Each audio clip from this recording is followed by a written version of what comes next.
to you. Thank you so much for finding time to be with us today. The show is Good Morning Africa. My name is Miriam Ogutu, and as usual, we are coming to you from the Kenya's capital here in Nairobi. Good afternoon, good evening, depending on where you're tuned in today. As usual on the show, I'll start us off by looking at the headlines in Kenya, and then we shall look at some regional newspapers. We'll start with the Standard newspaper, and the main headline: massive crackdown on rogue Bodaboda. After shocking incident of riders assaulting a woman, authorities turned their focus to the sector that employs thousands of Kenyans, but critics question what they say is a knee-jerk reaction. The story is on page 6 and 7.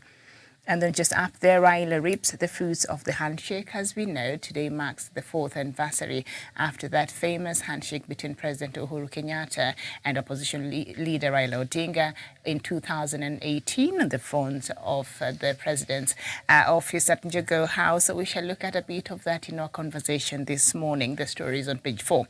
On the Standard newspaper, debt Treasury to bypass MPs in proposed law.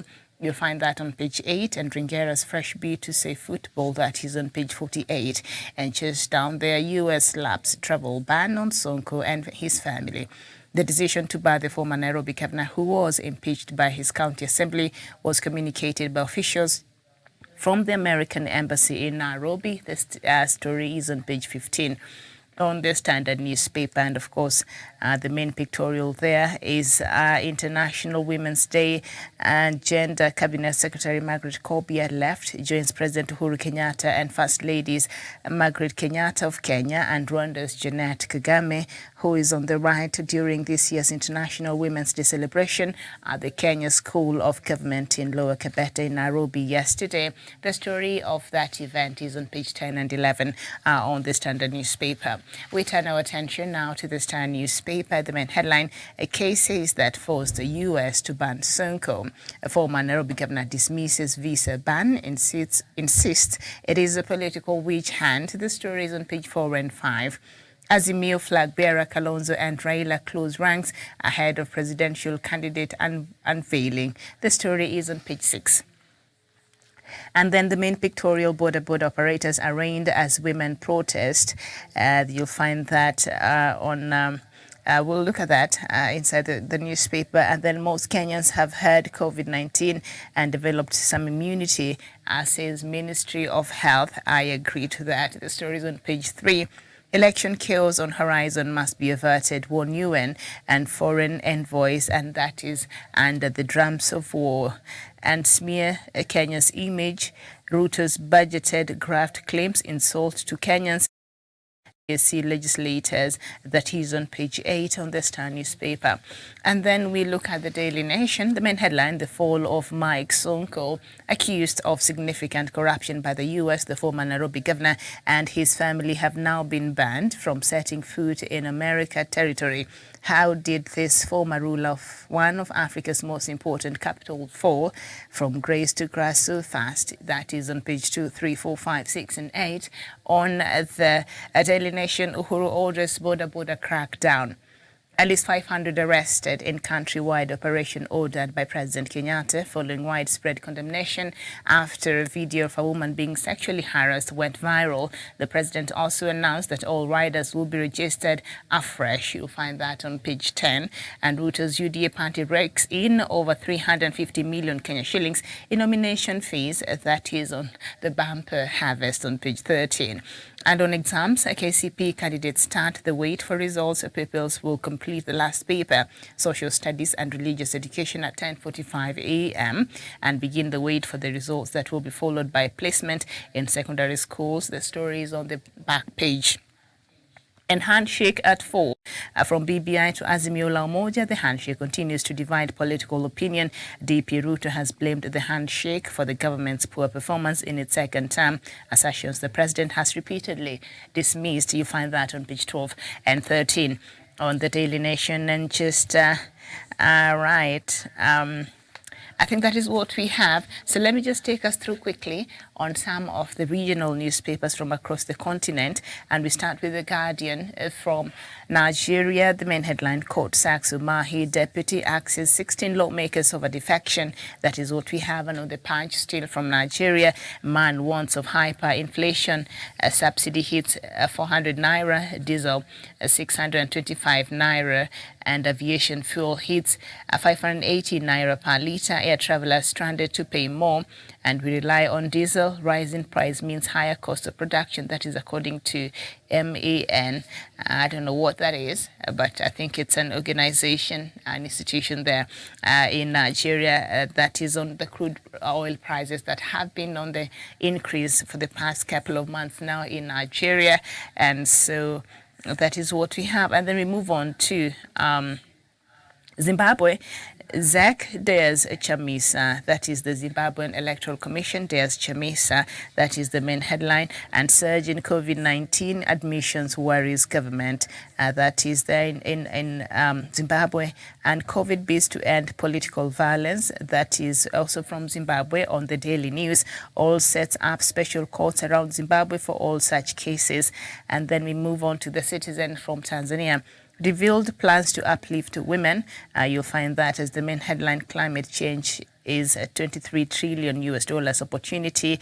You'll find that there also, and why focus should be on breaking gender bias. That is on the front page of the Citizen newspaper from Tanzania. And the Daily News, still from Tanzania, reforms lift women's welfare. That is the main headline. And the Daily Monitor from Uganda.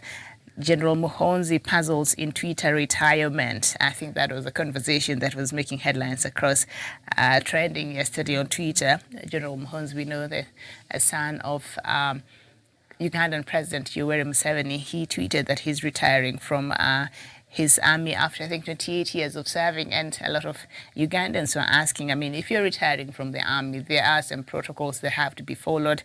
And then somebody was joking, well, since he's the son of the commander-in-chief, I guess he just, you know, that was a conversation that was held during dinner and he was relieved of his duties. But of course, that was a joke. I don't know.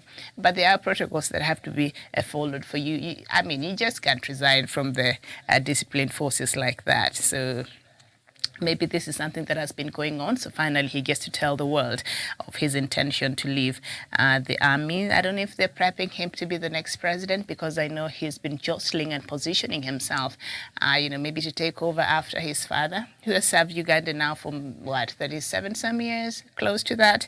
And maybe that is a conversation we shall have in some other time. But in the new vision, still from Uganda, parish model, 1 million Ugandan shillings for each beneficiary. That is what we have there. So just a couple of some regional newspaper. And so right now we are joined by Daniel Wesonga from Nairobi. Daniel Wesonga, very good morning to you.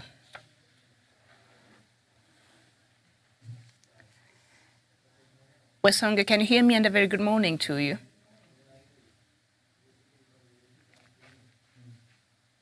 Okay, so I think I'll just we'll just look at the handshake at 4, and I think there's an illustration as we wait for that technical hitch to be sorted out, and for Daniel Wesonga to join us.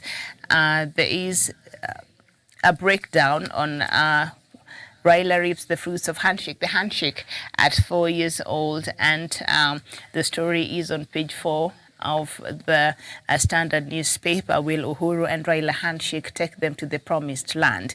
The planned Azimio la Umoja delegates meeting to pick the coalition candidates will be the culmination of the evolving March 2018 handshake by President Uhuru Kenyatta and ODM leader Mr. Raila Odinga. The two leaders have over the last 4 years built a close working relationship, which changed the political landscape as MPs from both parties work together in and outside of Parliament to advance government agenda. It has also led to a big split in the President's Jubilee Party, causing a large faction of the MPs allied to Deputy President William Ruto to break away and form United Democratic Alliance Party.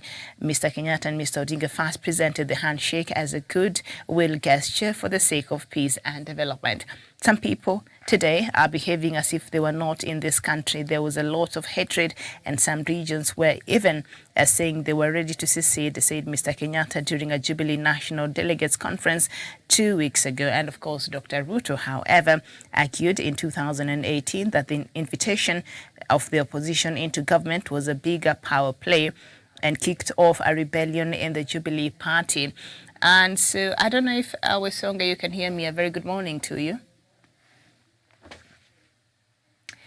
Okay. Sonko, good morning.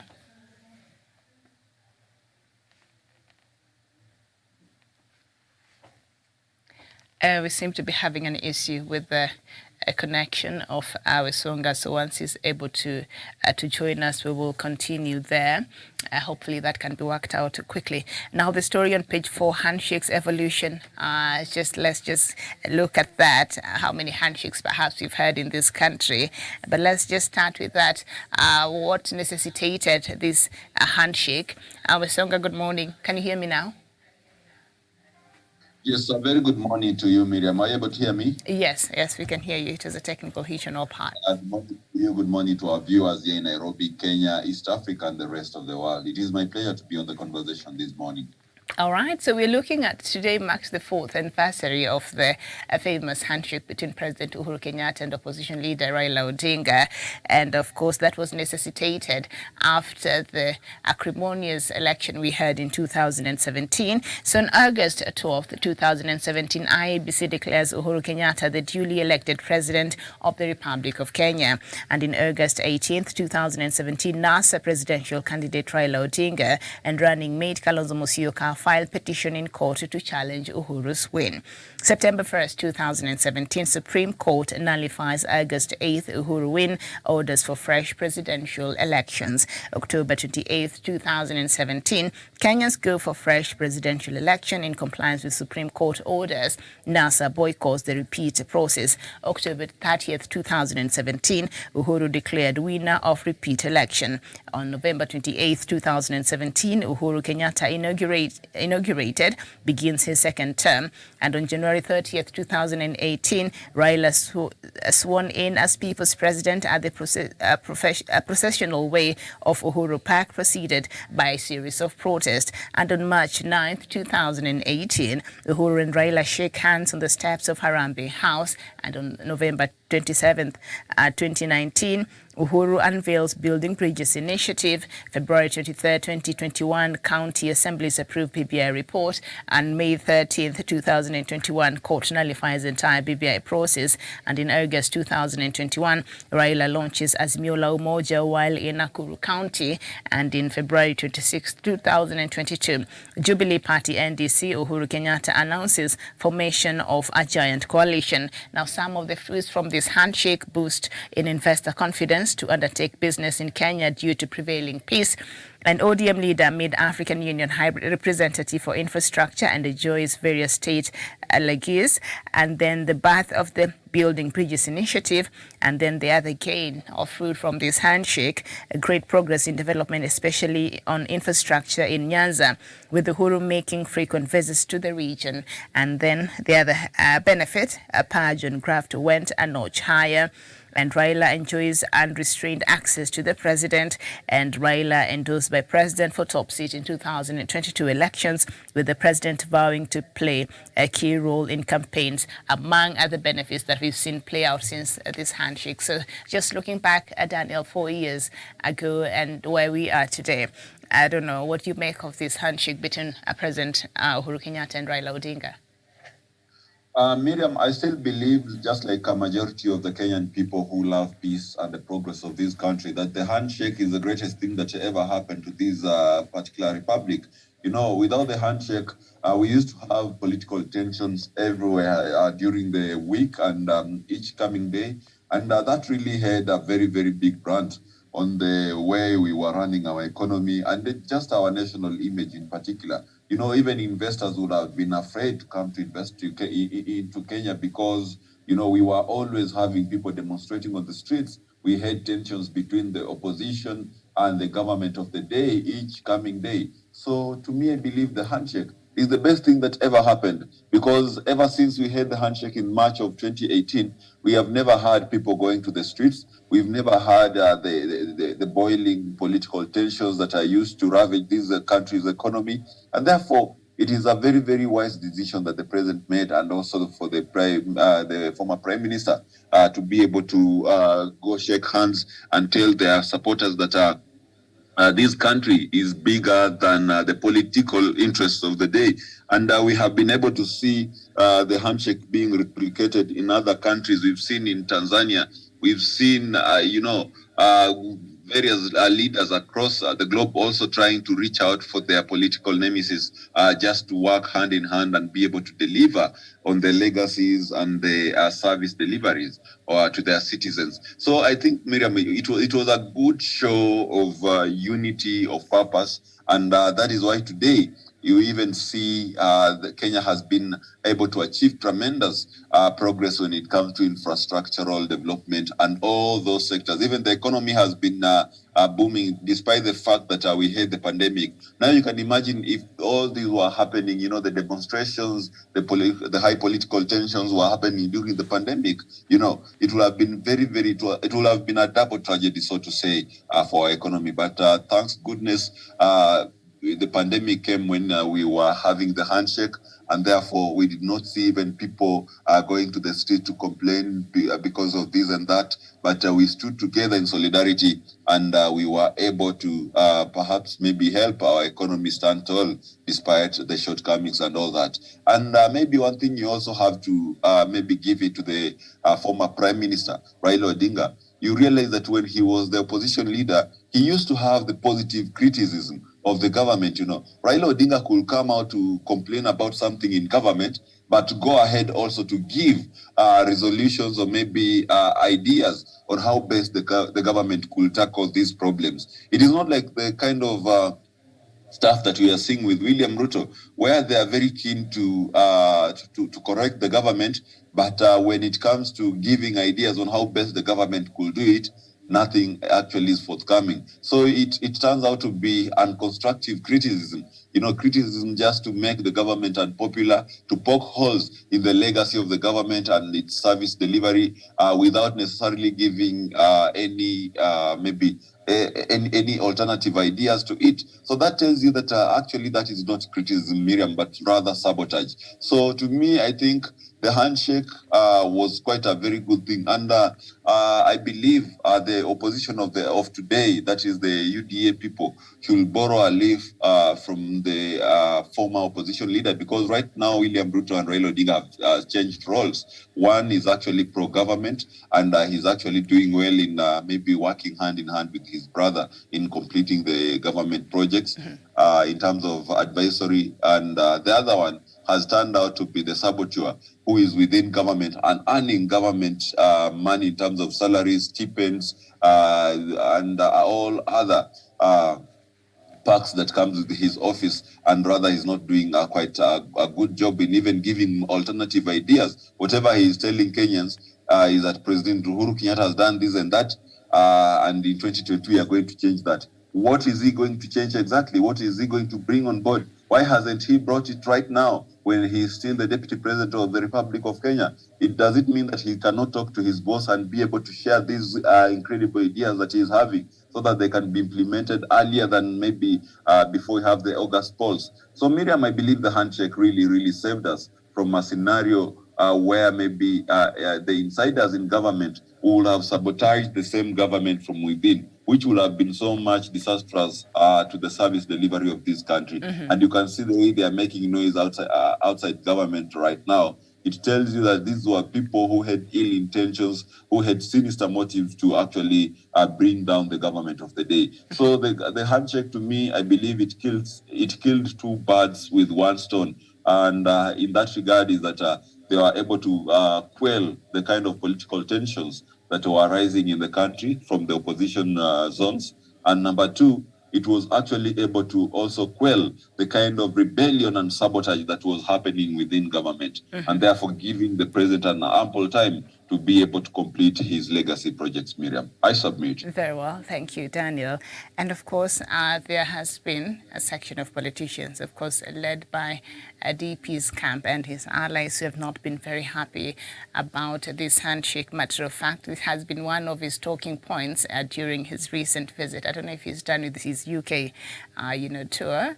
And this was one of his sticking points, saying, it's unfortunate that now you find the government is in opposition and opposition is in government. So he was making reference to the handshake, because we've seen after the handshake how even opposition members of parliament were working together to move bills and government business and helping that in and outside of parliament. As I was reading through the handshake evolution, some of the key highlights there. And there has been criticism, from that side of the divide. So, and saying it's not a good thing, especially for democracy. But looking at where we were at that time and how far we've come and whatever has happened in between, if that handshake never took place, perhaps for those who criticize and for those who are not for the handshake, what could have been the best alternative for our country during that time if the handshake was not the option?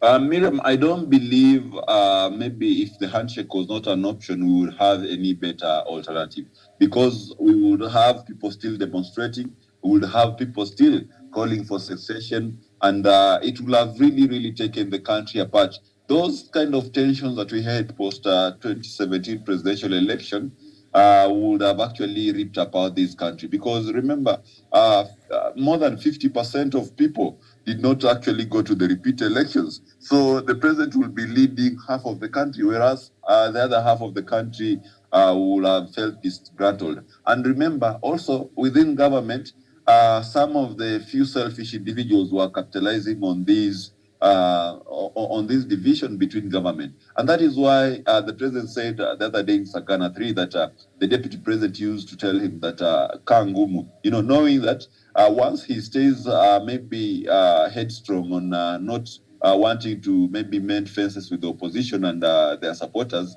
perhaps it will make it easier for the opposition to actually go on a state of anarchy.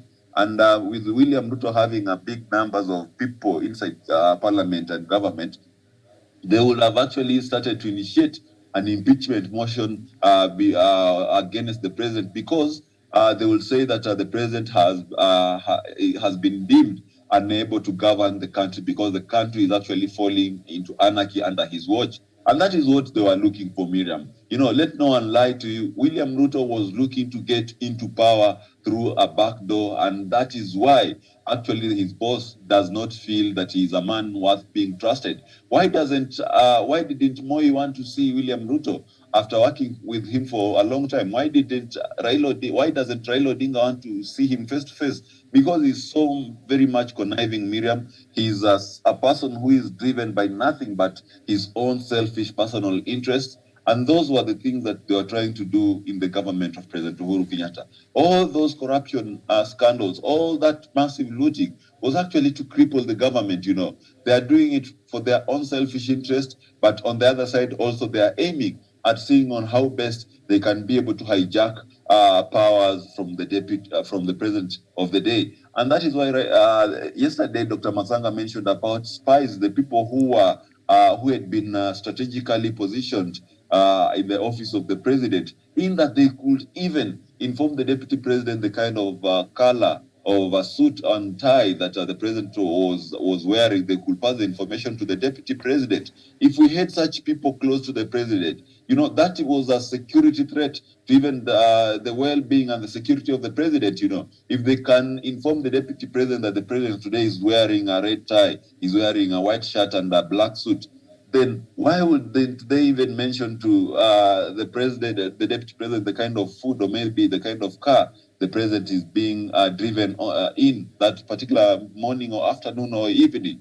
That poses a security threat, because the president's security is a matter of those, it should be only a matter of those who protect him, but not a third party in the name of the deputy president, because the deputy president is not a security expert.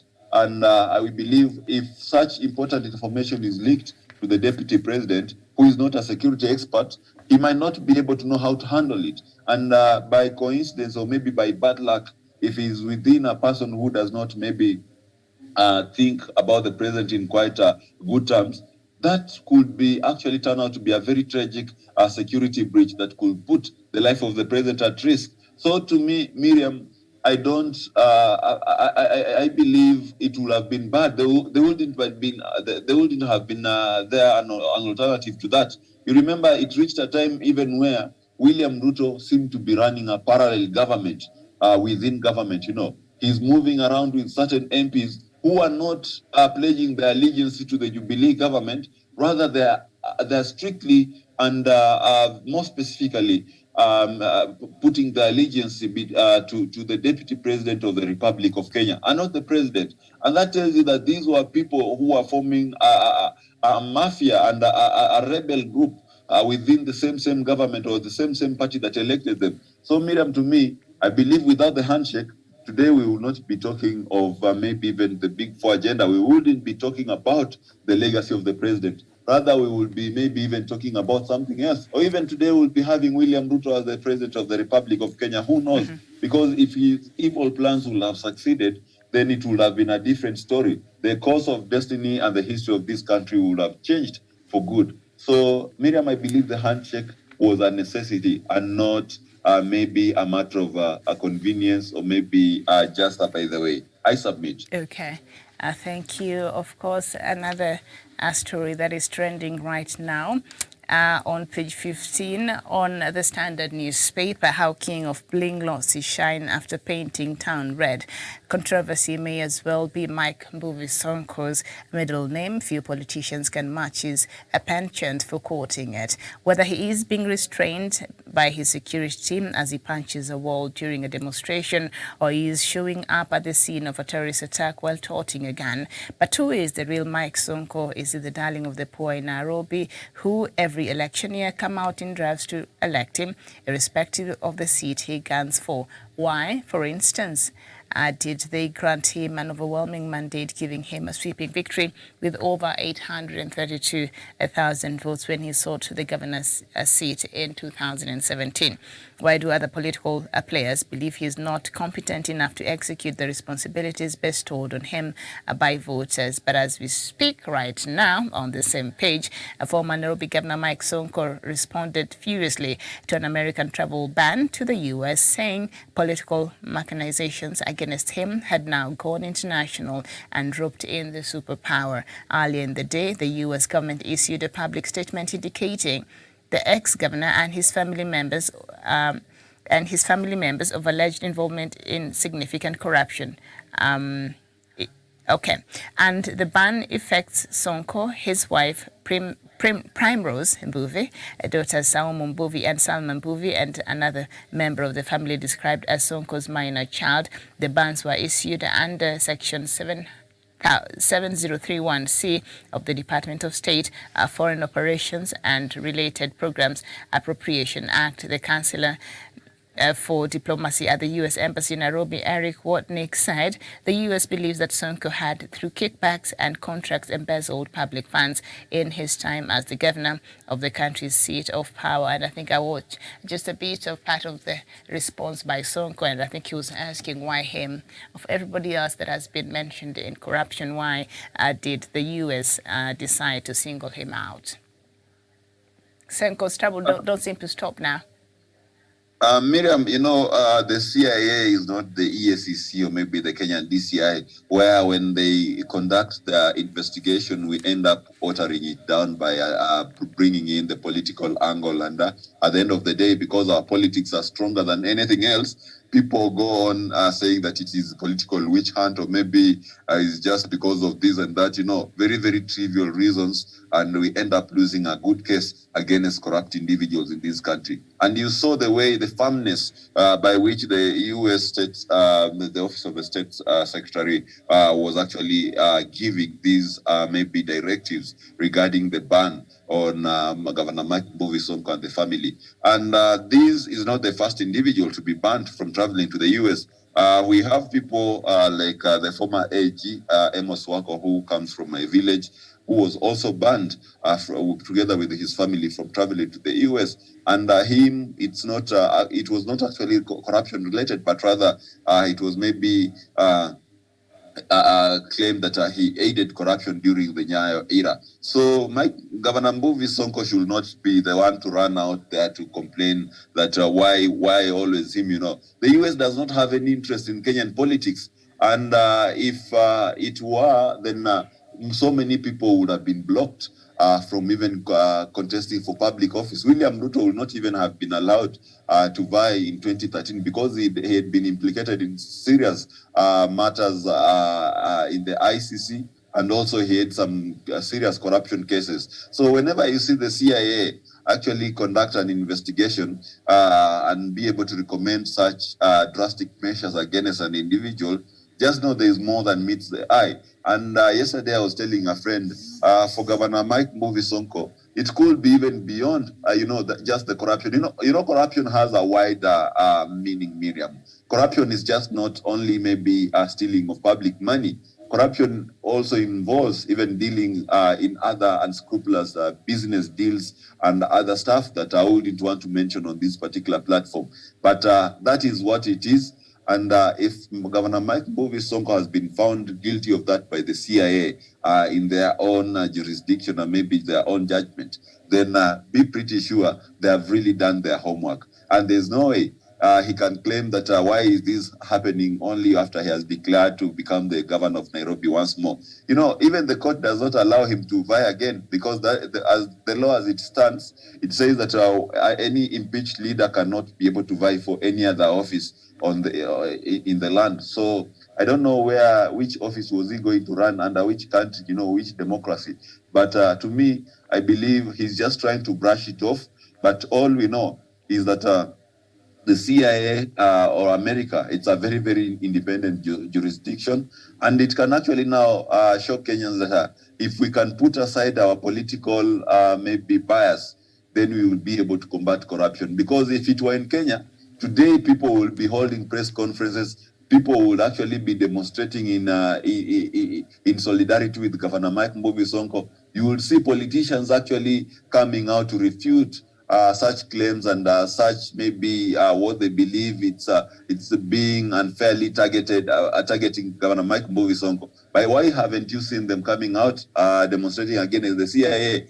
Because they know they're dealing with bad boys. They know these are people who know whatever they're doing, and if they try actually cross their path, then they too will be implicated. They'll actually be termed as accomplices, just the same way they deal with people who try to defend terrorists. So I believe, Miriam, this was a very, very fair directive from the US, and we need to net in so many individuals who are being involved in corruption under other unscrupulous enterprises that actually, at the end of the day, affect our society in a big way. Remember, even people who indulge in drug trafficking will always face the same fate as people who steal public monies and deny the vulnerable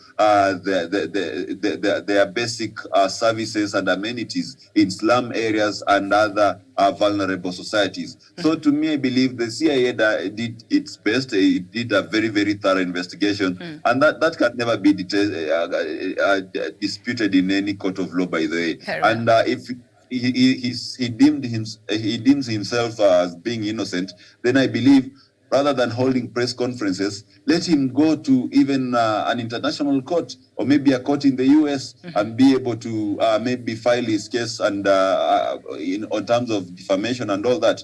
But otherwise, Miriam, all the other things will just remain shenanigans. And let the people, at least we can say that an outsider can actually give us a clear picture of the people electing as leaders. Very well. So be it as it may, and we know that corruption is one of the things that made perhaps Mike Sonko be impeached, among other issues. But Sonko has never been convicted of corruption in Kenyan courts.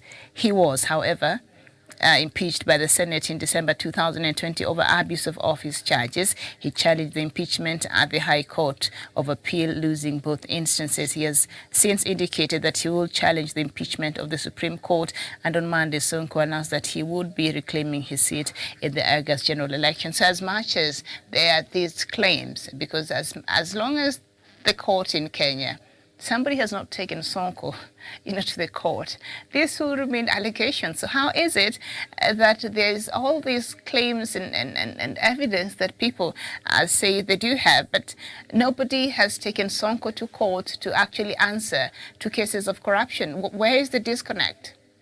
And how are we going to win the war against corruption if it's just, allegations? Miriam, that's why I told you, our countries are really, really screwed up, because you realize that Governor Mike Mbuvi Sonko the former governor rather, has never been successfully been prosecuted and found guilty of these corruption allegations by our Kenyan court. And I can tell you for a fact, the kind of investigation that Americans do is actually directly links an individual to corruption. And before they actually go ahead to blacklist an individual, they have to prove beyond a reasonable doubt that this person is actually corrupt. And, the State Secretary of the U.S. is not just an ordinary person. These are big money that even if he had to come to Kenya today, the president will actually be on high alert and be able to go and receive him. He'll actually be received by State House. So he's not just any Tom, Dick, and Harry in the corridors of leadership who will issue a half-baked statement, a statement that wrongly implicates a person without having thorough investigation. And the Americans are very, very thorough in that. They will have even the forensic data. They'll have electronic data, that links a person to a particular scandal, and they will have even the bank details, the financial details that they need to obtain. Remember, they have the best intelligence systems in the world, apart from Russia, apart from the Mossad and the M16 of the UK.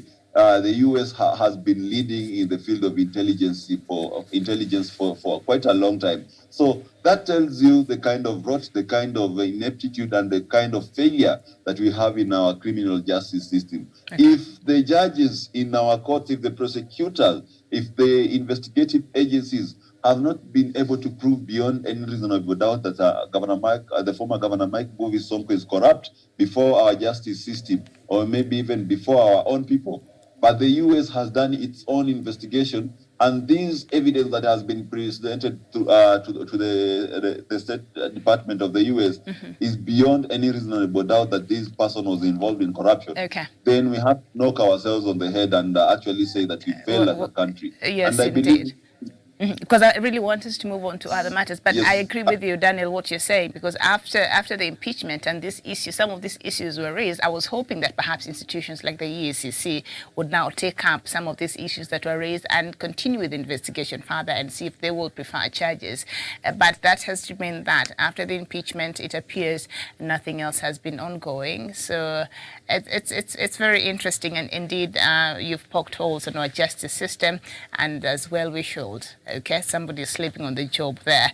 And there's a story, of course, that has been making headlines, and what pronouncement President Uhuru Kenyatta made yesterday, and that is on the front page and the main headline on the Standard newspaper: massive crackdown on rogue Bodaboda. After shocking incident of riders assaulting a woman, authorities turned their focus to the sector that employs thousands of Kenyans, but critics question what they say is a knee-jerk reaction. And there's a story just related to that on page 5 on the Standard newspaper. Senators have summoned Interior Cabinet Secretary Fred Matiang'i and Inspector General of Police Hilary Mutyambai over the planned nationwide crackdown on Bodaboda operators following an attack on a female motorist. The House wants Dr. Matiang'i to spell out the parameters to be used by the law enforcers in implementing the declared crackdown. The lawmakers said the government has to come up with proper means of eliminating rogue operators without condemning the entire sector, and I think I agree with them up to that point.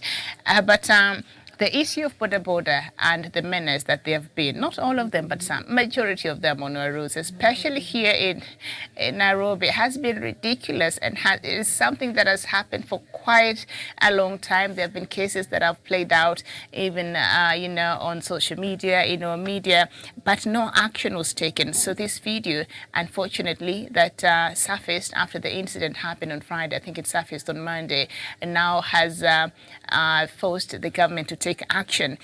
But what is it with us, with some of this knee-jerk reaction, as this headline here puts it, instead of taking action before things get out of hand? And right now, even as we call for the Bodaboda, industry to be regulated, is the regulation going to be effective? How perhaps some of the ways in which the Bodaboda can be regulated in this country, and is it too late for even that regulation? Yeah, Miriam, I think that this is a problem that someone neglected from the very go. And the moment that the duty was removed on importation of the motorbike, they wouldn't have done that before, maybe laying down structures on who can own a motorbike, who can be able to operate a motorbike, and which regulations, under what regulations should they be able to actually operate. And, once they removed the duty and there was no regulation, people started importing these motorbikes. Some of them actually had the audacity to import a motorbike, and they could ride a motorbike for a whole year without a number plate, and no one will actually ever do something about it. Go into the villages and you'll find many of them without even a number plate, and they're actually operating. And these actually become a very potent threat to security and even road discipline in the country, because they believe without maybe someone noticing that you have a number plate, or maybe even just not knowing which circle you belong to, or maybe where they can be able to trace you in case you engage in any kind of unruly or maybe traffic offense, they actually do things and run away, knowing that they will get away with it. But Miriam, I believe that this latest occurrence has actually opened the lid in the Pandora's box that Kenyans have really been undergoing through. Today, I can tell you for a fact, Miriam, if I'm going to be walking anywhere in town and I see a bodaboda approaching with maybe 3 individuals or 2 individuals on it, I'll actually be a bit scared. My heart will skip a bit because of what we've been seeing. And this has been happening everywhere in town. You go to even market suburbs as Kilimani, maybe even Karen, and you always see CCTV footage surfacing up where maybe someone was waiting to enter their estates, or maybe just taking a morning walk, and you see a bodaboda actually pulling around them, and before you know it, a gentleman jumps out of the bike, marks the individuals, and then they jump on their bike and they speed off. And that has been the order of the day. Even as we speak, just the past weekend, a director of one of the leading real estate land selling company was killed by guys who were riding on a bodaboda after a botched robbery. And that has been happening for the longest time. Now come to the road, the traffic offenses. Miriam, yesterday I was looking at the statistics, and the bodaboda people are involved in every kind of impunity. Any illegality that you'll ever think of is always perpetuated by the bodaboda guys. Just by yesterday, the data was saying that the bodaboda riders have actually caused more than 3,900 road carnages in the country. In the country, they have been actually involved in almost 4,000 mugging and theft incidences. They have actually been involved even in 2,000 and something rape cases, across the country, and that is a bit worrying. And all those kind of, I can't name all of the offenses that they have been able to be found to perpetuate, but just go to the Kenyan, to the social media, and you listen to people talking about their nightmares and their horrific encounters with the bodaboda guys. These are guys who will carry you at night, maybe when you're coming from night shift, or maybe even maybe from hanging out in a club somewhere. And once you reach at your home, actually they're the one who robbed, the person who carried you, the one who robs you. Or maybe you give them, I've seen even in town, someone is carried by a Bodaboda operator, they go, they reach their destination, and it is happening in broad daylight. They give them, let's say, a big amount of money to give them back change, to give them change, maybe let's say like 1,000 bob.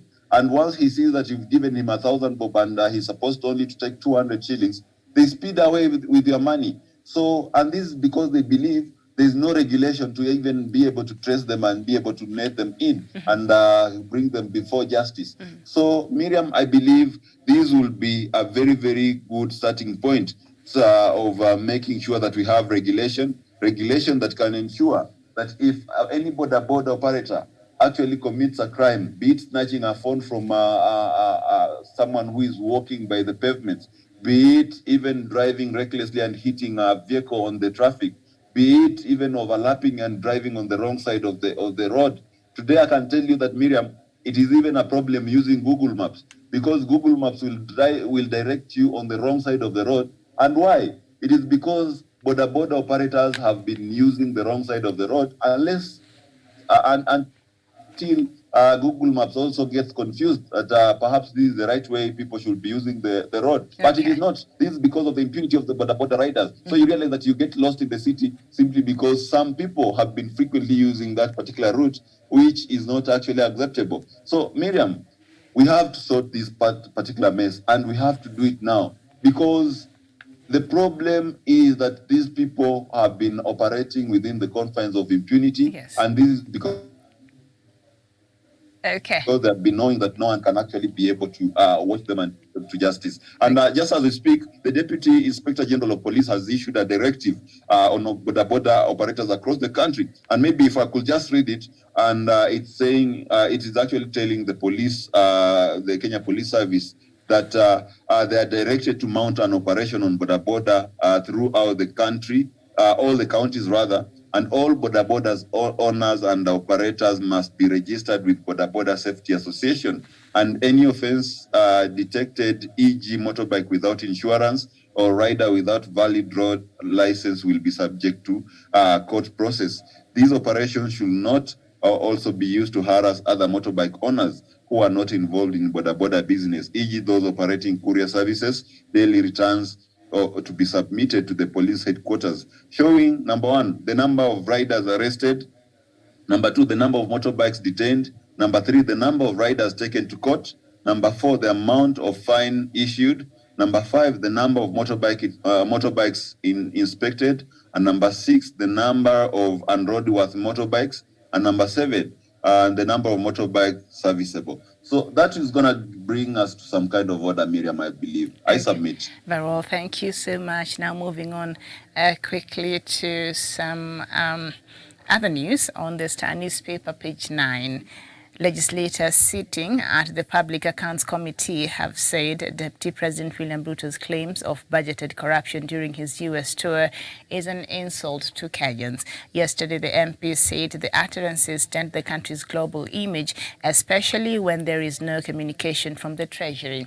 A PAC chairperson Opiyo Wandanyi and Shinyalu Member of Parliament Justice Kizito demanded an explanation from Treasury. The Treasury, is the PAC right on this one? Yeah, Miriam, these are people who actually do the auditing of the government expenditure and all the projects that have been undertaken by the government. So I don't expect maybe to validate or maybe to believe the statements of a rogue deputy president whose last time in the office, the Arambe House Annex, was some time back, early 2018. Where does he get this information? Whereas he doesn't actually go to work, And, he should give us a break when he's talking about this corruption that is happening in government. Who is stealing this money? Why isn't he mentioning names? He's the Deputy President of the Republic of Kenya. And, he has sources that can actually be able to mention names and be able to shame the people who are involved in corruption. So to me, Miriam, I'll believe the civil servants, the hardworking civil servants who work in government and who actually follow up on the reports, on the audit reports that are given by the various departments, rather than follow a rogue deputy president who has absconded duty and is actually moving across the globe, actually talking about his hearsay and unverified information just to sabotage and be able to poke holes and maybe slow down the legacy of the president. So we cannot trust anything that comes from William Ruto, because first of all, he's a person of interest when it comes to corruption. Then how best can he come out to tell us about corruption and expect us to believe his every word for being the truth and nothing else? So, Miriam, I don't believe William Ruto. We will go by the statutory offices that are actually meant to give us such particular information. Today, if the DCI boss came out and gave a report about an investigative matter, maybe on matters corruption, I'll believe him. If the Auditor General, Ms. Gadhungu, came out and told us about a certain audit report that has been brought out by her office, I'll believe her. But a rogue deputy president who has not been in office for over 5 years, I don't think I can take that for any truth, Miriam. I submit. All right, thank you. Thank you for that. And now, as we also conclude, page 7 on the Star newspaper, poll chaos on horizon must be averted. Kenya could be staring at election-related violence if necessary measures are not put in place to avert chaos. That's what the international community and the Kenya security agencies have warned. Representatives of the United Nations, the Embassy of Sweden, and the Ministry of Interior said measures must be put in place to stop the political class from inciting Kenyans against each other. They spoke at the Kenya Institute of Curriculum Development on Tuesday during the launch of the Owiano Platform for Peace on 2022-2023 strategy. It is a platform to strengthen coordination and leadership towards a free, credible, inclusive and peaceful general election. The UN resident coordinator for Kenya, Stephen Jackson, said political temperatures have been rising as the August 9th election draws closer. The UN is working on rebuilding early warning systems together with the National Cohesion and Integration Commission, he said. Now, this is the kind of reports that we should not be having right now. You know, we are just coming out of COVID. Well, it's still in COVID-19, but I think things are slowly beginning to go back to normal. You know, some industries like the hotel industries and others is just beginning to pick up, and now there has been some slowdown because of the uncertainty that comes with election, even as we draw closer to this election. And now these international communities are telling us, the international community and this, institution, they're telling us that, poll chaos is on horizon, and knowing what that has done to this country before, have we ever learned anything, and how can our politicians do better at this time? And perhaps, press pause and see how they campaign from now moving forward in a manner in which it will not leave this country divided and which will not plunge us into chaos. Yeah, Miriam, we can only sort that by, first of all, working on IEBC. IEBC is not doing its mandate in as much as maybe nabbing on politicians who are trying to create unnecessary tension in terms of hate speech. Politicians who have been running early campaigns, politicians who have been driving a certain narrative that is divisive and inciting to the people of the Republic of Kenya. It has been a sleeping dog, and that is why, if the foreign powers are saying that we are more likely to have poll chaos, it's because IEBC has failed in its mandate. IEBC has not been doing its duties, and that is actually a failure that can only be attributed to IEBC and IEBC alone. And of course, also our leaders have been failing big time. In as much as President Uhuru Kenyatta and the former Prime Minister are talking about the handshake and bringing the country together, we still have some other leaders who have been viciously against the handshake and the unity of purpose of this particular country. And that is because they thrive in politics of division. Someone like William Ruto, I'll not be afraid to mention that he has been always waiting. Maybe he intended to run for presidency when the opposition of 2013-2017 was still in opposition and the country was actually divided in the middle. so that he could capitalize on it. He could take the other half and be able to go and influence maybe a quarter of this other half and be able to make himself the president. But with the country now coming together, it actually sent everyone back to the drawing board. Mm-hmm. And these are the people who have still incessantly been trying to divide this particular country. So to me, Miriam, I believe IEBC has failed, and people who are in public office, like leaders who have been elected, mm-hmm. We've seen some elected senators who have been summoned by the NCIC, the National Cohesion and Integration Commission. We've seen even MPs. We've seen even the deputy president himself, mentioned talking about elections being rigged in August. Mm-hmm. That is very inclusive, and it could actually get, it's akin to preparing his supporters not to accept the results of the August poll. Okay. He's ready to concede the election himself. So, Miriam, that is what the foreigners are seeing. So if we do not sort the IEBC, if we do not sort the narrative, that the dangerous narrative that is being perpetuated by the deputy president and his allies, then we are more likely to plunge this country into chaos. All right. And even with that, Rwanda, Senegal, and South Africa were the front runners for a partnership with Moderna before Kenya ran away with the 57 billion Kenya shillings deal. Moderna last year confirmed the three countries were high on its list. I can confirm that yes, Noba Afeyan told Reuters in October. He added that matters to us most is the conditions under which we could operate. So you see, all of these countries wanted Moderna to go put up, the farms in their countries. But Kenya, beat all of these countries across Africa to be allowed, for Moderna now to come and set up a shop here in, production of the COVID-19, vaccine. So that is a big deal. And that's why we need a continued stability, and this nonsense that politicians bring us in terms of chaos that threaten the stability and the peaceful existence of this country, that should be shunned, because things like this will not happen if we go back to where we were a couple of years ago. So I think it's upon us, even for Kenyans, to call out, or to rather call them up and ask them to do better. And just as we wrap up, because we only have 1 minute, Daniel, ODM Chief Raila Odinga and Wiper boss Kalonzo Musyoka are inching closer to striking a political truce ahead of the unveiling of Azimio la Umoja presidential flag bearer on Saturday. The Star has established that the two have agreed to close ranks after days of behind-the-scenes negotiations by their trust and allies to reunite them. And then I'll just move on a couple of lines. And the Wiper MP, who is part of the negotiating team, disclosed that the progress has been good and that the two leaders would work together again in the upcoming polls. Yes, progress is good, and we hope everything will be in place by Friday. And the last we were having this conversation, Daniel, Raila had said, enough is enough. The event that we're supposed to have on Saturday, it will happen whether One Kenya Alliance joins us or not. And we are willing to work with the people who are willing to work with us. And then yesterday, of course, Kanu, chairperson of new party, announced that he will be working with Azimio la Umoja. And then we saw Kiraitu Murungi. Do you think maybe this move is what prompted Kalonzo Musyoka to now seem to make this decision quickly as we conclude? Absolutely, Miriam. Let me tell you one thing, is that, this election will be won whether Kalonzo Musyoka or Gideon Moi supports Raila Odinga or not. And I can always tell you, even Raila Odinga himself is getting surprised by the kind of crowds he's meeting in his campaign.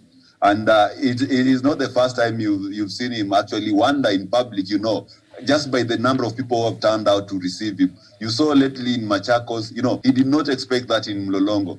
The other time he was in Kisii, it was a massive crowd. And the other time he was in Bungoma, another massive crowd, And there's also one of the Mount Kenya counties, and even Nakuru, People were coming out in large numbers, because these people, the president and the prime minister, the former prime minister, have brought Kenyans together through the handshake. And the people who used to love President Uhuru Kenyatta just naturally are supporting Raila Odinga. And Raila Odinga has this traditional fanatic following, which actually just comes out without even mobilization to actually grace his rallies. And that's why you saw even in Bungoma, where you didn't expect that maybe they would be coming out with the 207 presidential posters. They actually did come out with them, and they actually framed them, and they look a bit old, but they're actually objects of maybe treasure to them. You've seen even in Turkana, some were coming out with the posters which Raila Odinga used in 1997. And these are fanatical followers of Raila. You can never take it away from them. So to me, I believe he was positioned to win even without the support of One Kenya Alliance. And that is why he was very categorical that these are coalition of the willing. Let those ones who want to work with us come to us. We will not go to beg somebody. And that is why I feel it's a bit obnoxious when a person like Moses Kuria says that he will not work with Azimio. Who told him that Azimio wants to work with him? And quite interesting enough is that even UDA yesterday came out to say that they don't want to work with Moses Kuria. So I think Kalonzo Musyoka is also reading from that, owing to the fact that he cannot go to Kenya Kwanza. If he goes to Kenya Kwanza, where will Mudavadi go? What will William Ruto offer to Mudavadi, who was the first to come to Kenya Kwanza? What will he offer to Moses Wetangula before he offers to Kalonzo? So Kalonzo has smelled the coffee and is known that if he doesn't actually act fast, then the matrix is gonna actually plan where he will end up into, and that is in the political oblivion. Because Raila is going to win this election, Miriam, you can take it to the bank, and if Kalonzo himself does not quite align swiftly, he'll be out of government. Senator Mutula Kilonzo will be the governor perhaps of Makueni. We will have Senator Enoch Wambua maybe vying for an MP seat somewhere. They will be well sorted, and Kalonzo Musyoka will be the political call. Okay. So let him think. Yes. All right. Sorry, I have to cut you short because our time is gone and we have to give way to our next show. And then we shall come back here at 11 a.m. with the diplomatic cliques. Where we shall be looking at is the peace process holding in South Sudan. That is a conversation you do not want to miss. Thank you so much, Daniel Wesonga. Thank you, viewer, for watching. Good morning, good afternoon, good evening, depending on where you're tuned in today. Don't go too far. We will be right back.